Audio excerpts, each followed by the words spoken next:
Thank you for your very broad presentation. I would just open for questions.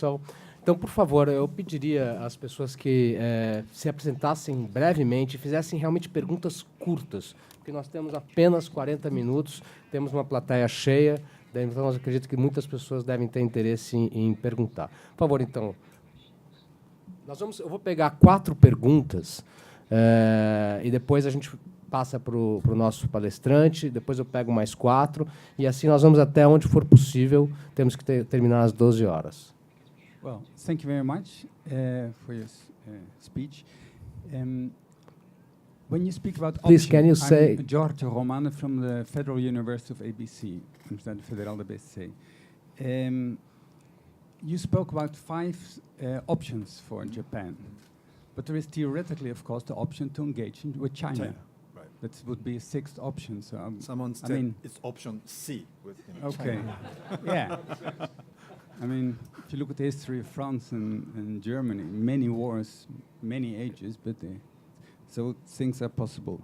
And you didn't mention Korea, South Korea, which is exactly a move. Maybe Trump just wants to take out his troops from Korea.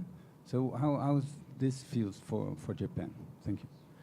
I would just collect some more questions and then you can... Okay. Então, mais 3 perguntas, por favor. Ambassador, por favor, aqui. Pergunta aqui. Aqui, já está ali. Tá ok. I was surprised not to hear any comment on Japan-US trade agreement. I understood from your presentation that you decided to negotiate bilaterally with the United States because of this overall strategy of trying to attract the United States to the region. But even so, it was a very complicated decision to Japan. What's behind it? Mais 2 perguntas. Ali atrás. Por favor. Depois nós vamos ali atrás. Eu gostaria de saber a respeito da situação da ilha de Okinawa, das bases militares, que está um pouco complicado naquela região. Good morning. I am a master's student at the University of São Paulo. I would like to know if you see the possibility of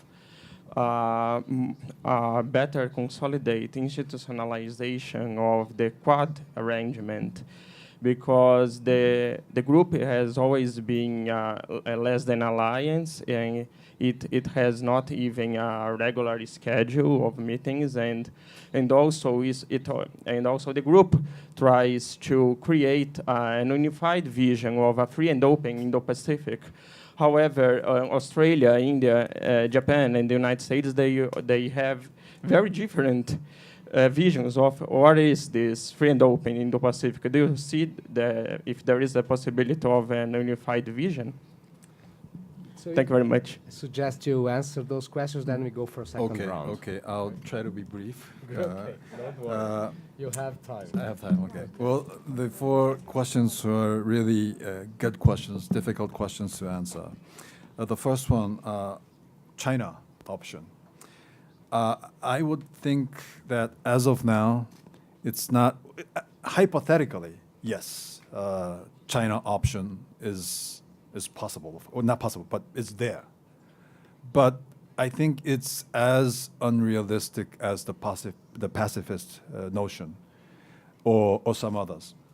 Because the whole point of at least Japan today is to resist the encroaching China-centric order.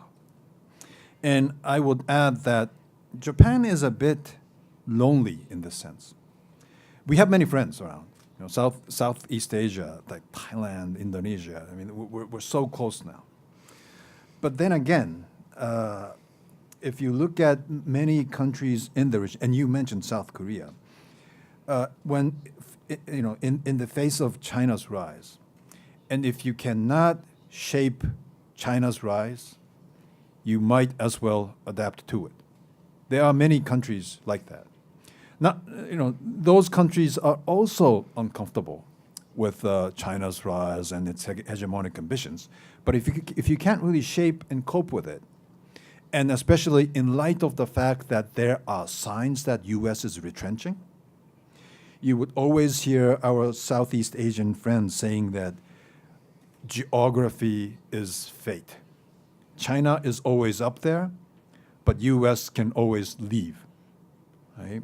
And in that kind of situation, many countries would not prefer Japan's position to counter China. But I think Japan stands out by saying that China-centric order and Chinese hegemonic ambitions is not good for the region, as I said in my remarks. So the whole, and this is not because we are anti-China. We prefer a free and open and rule-based liberal international order. And what we perceive from China's actions are sort of contrary to that kind of order. So the whole point of Japan's foreign policy and security policy is trying to push that back. Therefore, I think option C, as of now, is not on the table. But in the coming years, 50, 100 years, I think the shape of the United States will totally change. Their vision of their role in the region might change. Then there would be a time where we would have to be thinking about option C. But as of now, it's not on the table. And just one point on this. We had a maverick prime minister called Hatoyama in early 2010s. And he was advocating for equilateral triangle between US, China, and Japan. That almost means the end of the alliance, right? He didn't say that, but he clearly had suspicions about the alliance. And that sort of feeds into the third question of Okinawa military base, but I will come back to that later. And that was never supported by the public. It just went nowhere. And it's one of the reasons he failed, I think. So that's why I think this option C is not on the table. So then comes South Korea, and that's the very difficult part. With South Korea, we have many issues, history issues. But I would say the most significant issue is the perception we have about the future shape of Northeast Asia is significantly different. They see China's dominance as more or less a fate. So they would think adapting to that dominance is a major strategic objective. And somehow they see that between the US and China, they can play a balancing role. Try to manage between the two giants. Right? But Japan doesn't think that way. We think China and US are in a hegemonic competition. And country like Japan cannot like stand in the middle and manipulate. So therefore, we chose to be on the side of the US. And in case of Korea, they think that they can be in the middle, but at some point, I think that vision would break up in the air. And in their sort of narrative, between Japan and China, it's China. I think that's the most significant difficulties we have with Korea. And on the second issue, which Ambassador mentioned on trade sort of deals with, or trade negotiation with Japan and the U.S., we wished that the U.S. would have remained in TPP, but going against TPP was one of the most important sort of pillars of the Trump foreign policy vision. So at a certain point, we just abandoned the wish that U.S. would return. We still say that, but we don't think it's going to happen. But we are still hoping that in the future, if a centrist Republican or centrist Democratic president would assume office after 2020, hopefully that they would decide to return to TPP. And in fact, Hillary Clinton was going against TPP during the campaigns, but our thinking was that once that she assumes office, she would flip and be a member of TPP. So now we're engaged in a bilateral, well, we haven't really started yet, but we're on the way to having a negotiation about some form of bilateral sort of agreement with the United States. The Japanese government calls it a trade agreement on goods. We don't know where that's going, but as of now, the U.S. is preoccupied with a trade negotiation with China. And USTR, U.S. Trade Representative, as some of you might know, is a very small office, and they can't handle two big issues.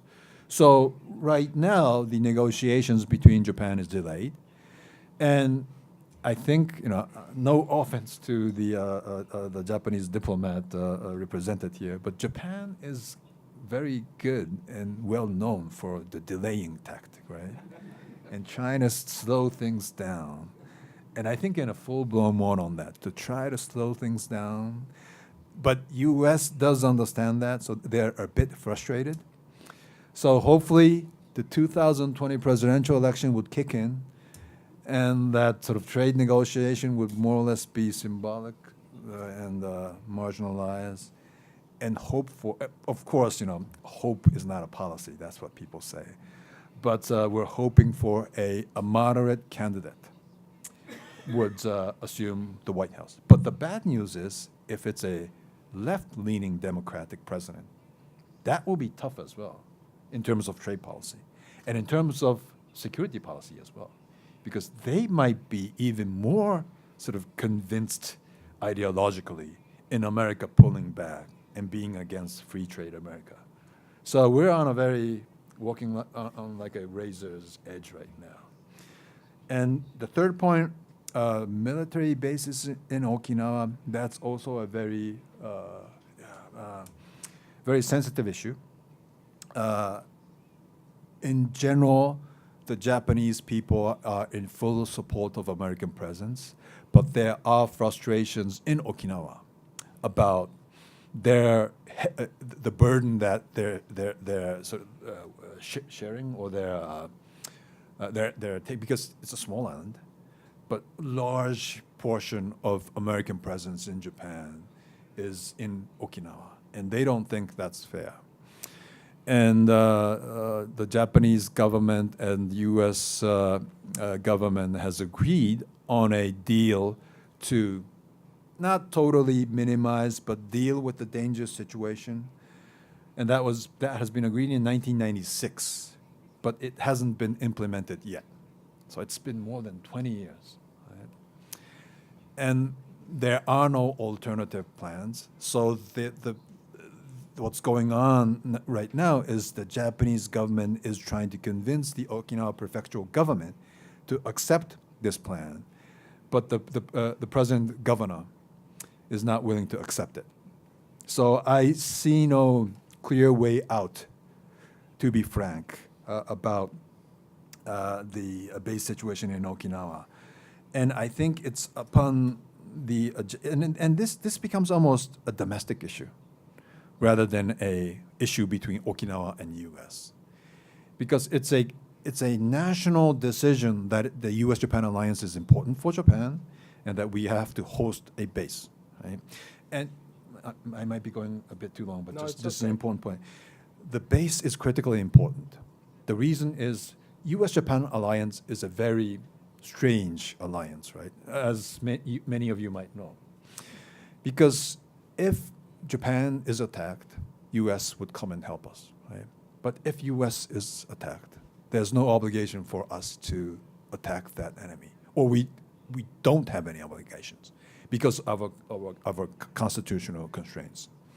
So what we provide is not that we would fight with you, but rather we would provide the basis. So bases are a critical component. So some politicians would say maybe an alliance without basis would make sense, but it doesn't. The basis has to be there, right? At least as the alliance is designed right now. So there's a wide consensus that American military presence in Japan is needed. And in fact, there's a positive image about it as well because of what they did right after the Japan Great Eastern Earthquake. The U.S. military was really forthcoming in trying to help the people and try to manage the disaster situation. So it is upon the Japanese government to somehow manage the burden and trying to lessen it. But of course, you know the term, not in my backyard, right? NIMBY. So it's a beautiful argument that we have to, spread the burden. But when it comes to the actual other prefectures accepting it, it is very difficult to happen. So unfortunately, we're in a political statement, but it is still an important issue. So I'm not really answering your question, but that's how the situation is. And the fourth question about the Quad. In fact, I'm going to Sydney right after this to attend a Quad conference. India would be there, the US would be there, us, and of course we would be doing this in Australia. Yes, it's still a conceptual thing. Maybe you can call it a paper tiger, but it's an ambitious concept, I think. And yes, the Indo-Pacific concept doesn't quite, really match. They're very different. In case of the U.S., it's mainly driven by the military logic. Yes, Secretary Pompeo has come out with some small initiatives, but it's mainly a Indo-Pacific command-driven initiative. Whereas in Japan, it's more of a diplomatic, a bit of a security. But now, but recently we have decided to call Indo-Pacific not a strategy, but as a concept, right? So as not to antagonize China. So it's about the connectedness of the region. It's about sort of the rule-based order of the region. So yes, we have different views, but I think we're in the process of distilling the commonalities, what we could do together. And the fact that these like-minded countries, although we're very different, like-minded countries got together and decided to uphold the regional order or rule-based regional order, I think is in itself very important. And I think at the initial stage of these initiatives, it might take some time. But and I am a bit skeptical, not totally. I have skepticism about the concept as well, because India would never be a country in which we wish it to be. It's a very complicated nation. Of course, Australia, they have a strain of thought that they should be more closer to China. So there might be some differences, but hopefully it can sometime work out, somehow work out, not antagonize China too much, and try to build a sort of a, the Japanese government would never use this word, sort of a loose democratic alliance in the Asia-Pacific. And I think that's the ambition of the Indo-Pacific concept or the strategy. Ok, nós temos espaço para mais 4 perguntas apenas. Eu vou passar aqui para o senhor. E aqui desse lado, ninguém fez pergunta. Então, se alguém quiser, temos aqui, ali, mais... Então, vamos começar aqui, depois aqui, ali, mais 4 perguntas. E depois nós vamos ter que passar para o palestrante para ele encerrar, por favor. Well, Edmundo Pinhares from the São Paulo Federation of Commerce and the Foreign Policy sort of Council. My question is, in fact, it's one further detail onto Okinawa issue. There's one other sore spot in Japan's foreign policy versus China, which is the Seikaku Islands. And I would like you to actually make a comment, or at least up to date on the current. I know that Japan has an approach of the intent cordial, but this is not what China feels about. So if you can expand on that, I would be grateful. Thank you. Por favor. My name is Denise Rodrigues. I'm from BNDES, the National Development Bank, Brazilian Development Bank. About China and this ambition to be a world potential first place in the world or something like that. It's something that they don't tell. They don't say that to Brazil, and they don't try to.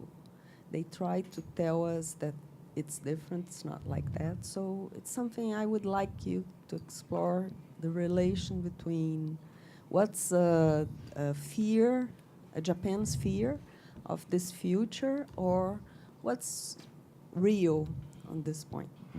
Nós temos uma pergunta ali, e depois nós temos o senador Suplicy aqui que também quer fazer uma pergunta. Por favor. Hello, my name is João Vitor. I'm a student of international relationships. My question is, I want to know the future of economy in China about the company EUA, because Trump have a big influence of the other countries like Europe and United States with a commerce war with the China. I want to know your opinion about this problem in China. Thanks. Passar então o microfone aqui para o senador Suplicy, por favor.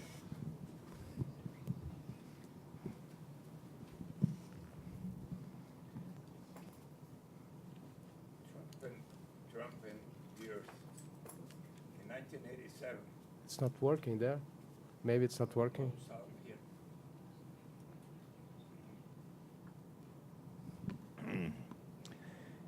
In 1987, the Republican president, Ronald Reagan, in his most famous speech together near the Berlin Wall, told Mikhail Gorbachev, if you want to make peace in Europe, turn down this wall. In 1989, the wall that was called a shame was down. But today, Donald Trump wants to build a wall separating the United States from the rest of Latin America, Mexico, and so on. What's your view?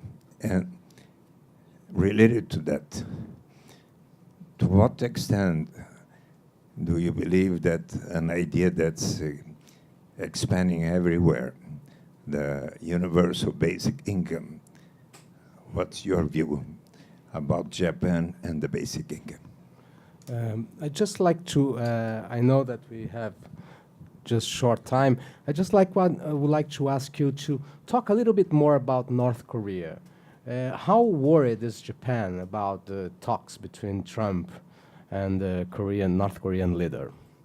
So now we have about 15 to 20 minutes to finish. So take your time. Thank you. The first question was about Senkaku Islands.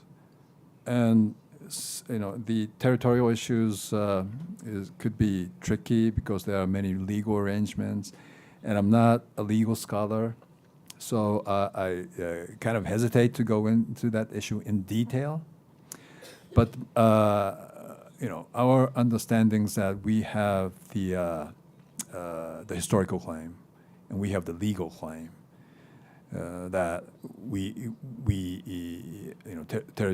Senkaku Island is our territory, so that we don't see that the territorial issue itself exists, because we are quite confident in that. And of course, China doesn't see it that way. And it is, in a quite aggressive manner, trying to change the situation. And therefore, Japan has updated its capability to counter that Chinese aggression.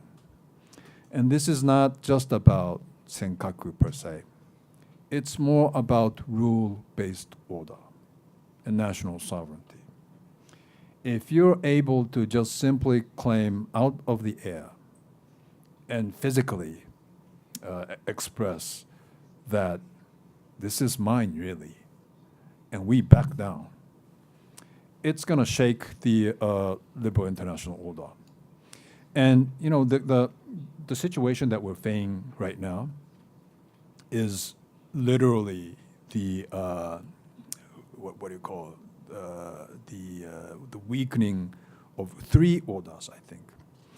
You know, American hegemonic order as a result of relative decline of the United States, and with that, a decline of liberal international order.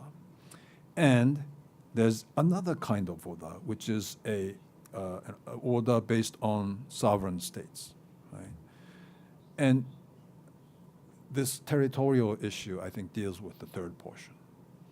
And if a rising country can shake that part, I think the whole international order would start to sort of crumble down.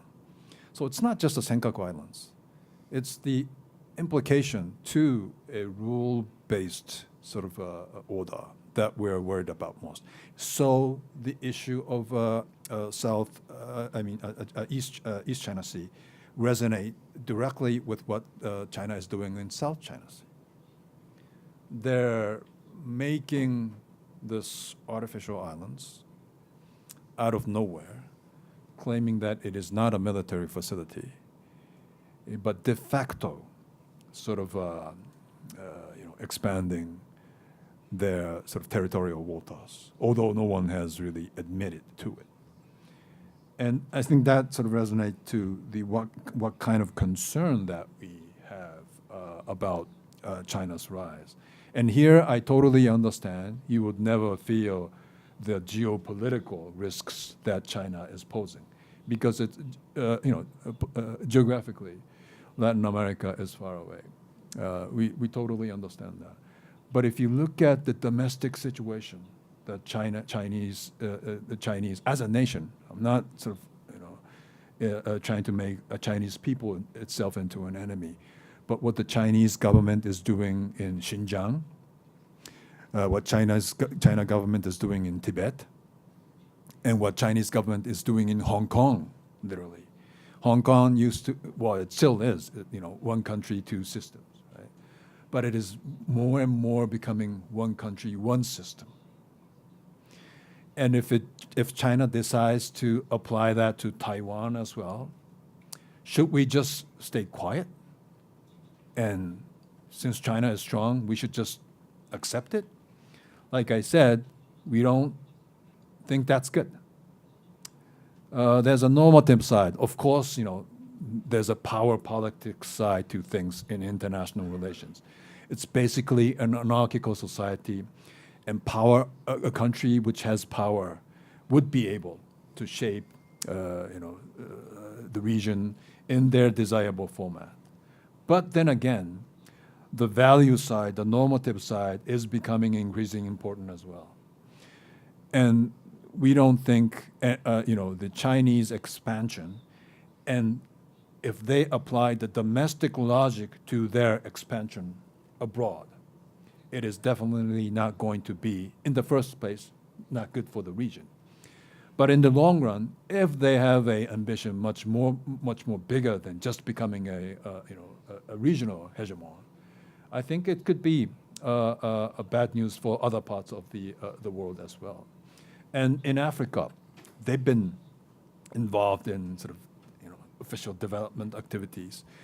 But Africa has been starting to realize the dangers of relying on Chinese development assistance. And some are backing off, some are like overdosed and they can't get away from it. So I'm not saying that Latin America in general should be antagonistic to China or anything, but I think you should be a bit careful in trying to sort of welcome in the Chinese influence. So that would be my answer to the second question. And the third is Huawei and the Chinese sort of business encroachment and the sort of America's effort to push that back.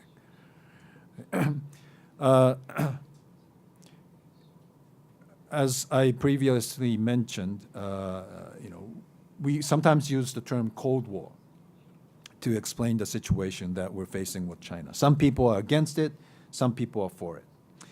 The argument is, the people who oppose the term Cold War is that the relations between Soviet Union and relations between People's Republic of China today is totally different because there are business or economic relations with China, whereas in the Cold War days, business and trade relations with Soviet Union did not exist. Therefore, it is fundamentally different. And that may be true. But like I said in my remarks, some people in the US and some people, this is not just the Trump team, right? So you have to separate from this trade agreement, fights between US and China and this, technology and intellectual property side. They're a bit different. On the trade side of things, it's the Trump people. It's the Trump agenda. But the business side, the intellectual property side, and the implication of technology to military sort of sphere is more driven by the intelligence and the defense community. So I think this is more structural. Right? It is going to continue. And precisely because there are ties in, academic institutions, business. Many Chinese best students go to American universities, get their PhDs, bring the best technologies home, some steal them. That kind of relations did not exist between the Soviet Union, which makes China much more dangerous. And that kind of thinking is behind the Huawei incident. And Huawei incident is not just simple Trump phenomena, because you can see, have you heard of the Five Eyes? It's the Anglo-Saxon Intelligence Cooperation Network. It's the UK, US, Canada, New Zealand, and Australia. And the US has, and they're engaged in a joint sort of intelligence cooperation. So the US has asked the other member of the Five Eyes to get rid of the Huawei. So this is more intelligence intelligence community driven. And in fact, Japan is being sort of asked to be cautious to Huawei.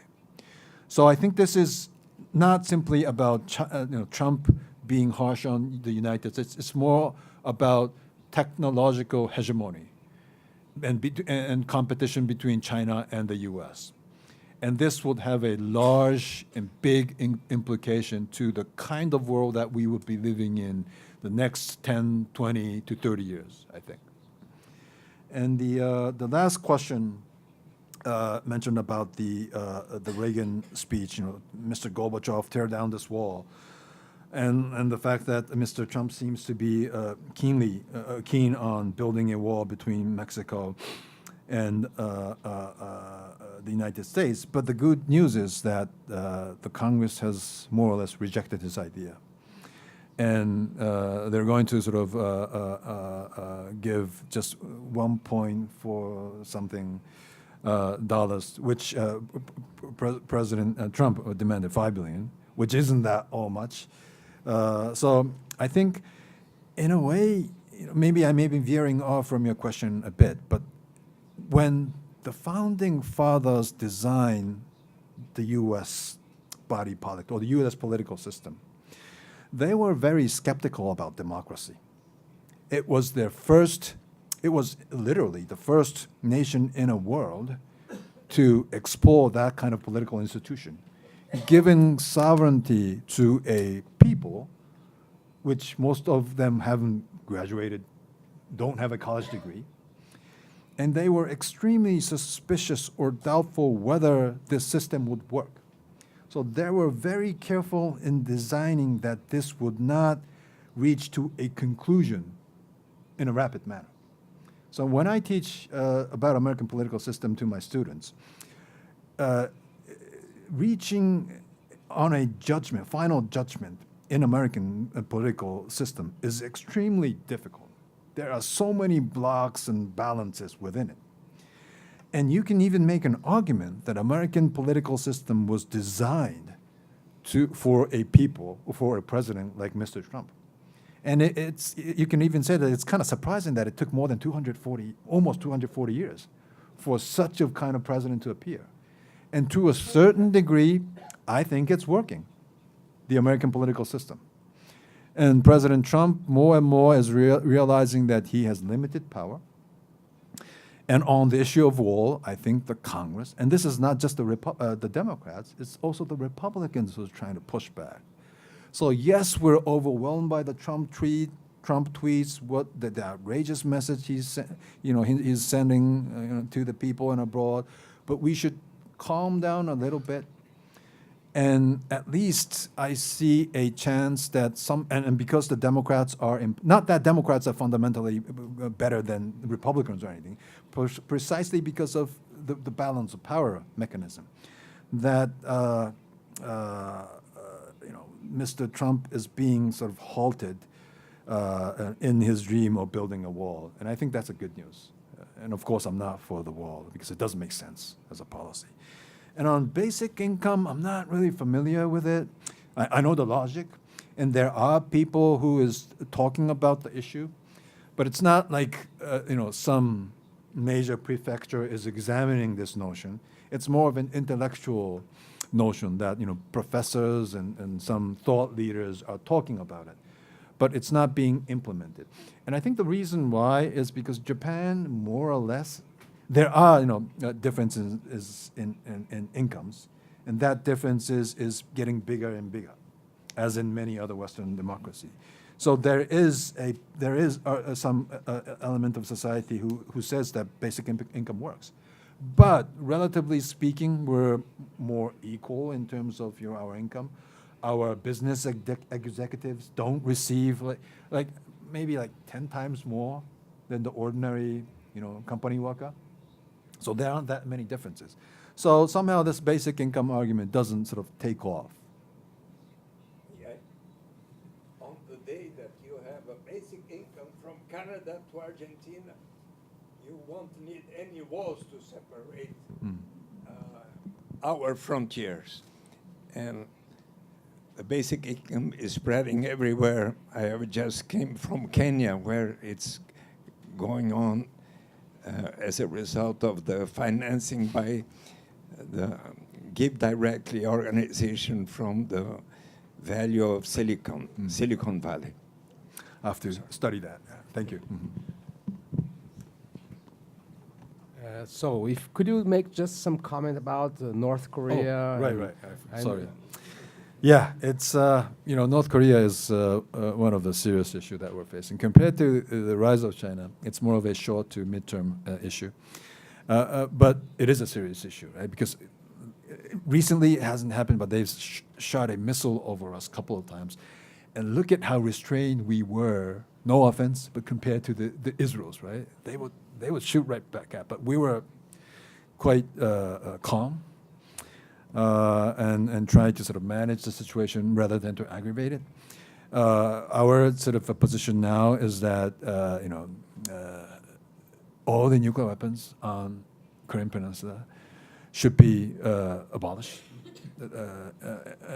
and whether we can trust Mr. Trump on that point, we're not sure. And also, there's this issue on missiles that North Korea has an ICBM. And a mid and short-term range missile that would reach Japan. And if Mr. Trump decides that the only issue on the table is ICBM, we would be quite disturbed by it.